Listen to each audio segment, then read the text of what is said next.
महाराष्ट्र सरकारची लाडकी बहीण योजना सध्या चर्चेत आहे। लाडकी बहीण योजनेत महिलांना फेब्रुवारी आणि मार्चचा हप्ता जमा होण्यास सुरुवात झाली आहे। फेब्रुवारी महिन्याचे पैसे 8 मार्चच्या आधी जमा झाले होते।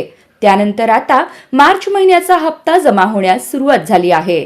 काल 12 मार्च रोजी अनेक महिलांच्या खात्यात पैसे जमा झाले आहेत। लाडकी बहीण योजनेत 8 मार्च महिला दिनाच्या मुहूर्तावर महिलांना फेब्रुवारी महिन्याचा हप्ता वितरित करण्यात आला आहे।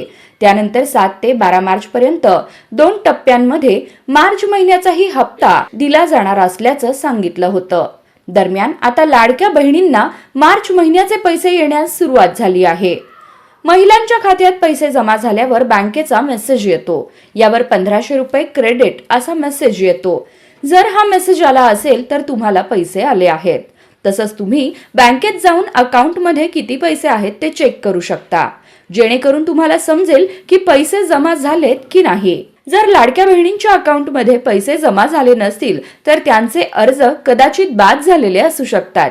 या महिलांनी निकषाबाहेर जाऊन योजनेचा लाभ घेतला असेल म्हणून त्यांना हे पैसे आले नसतील। जर तुमचे अर्ज बाद झाले असतील तर पुढचा कोणताही हप्ता तुम्हाला मिळणार नाहीये।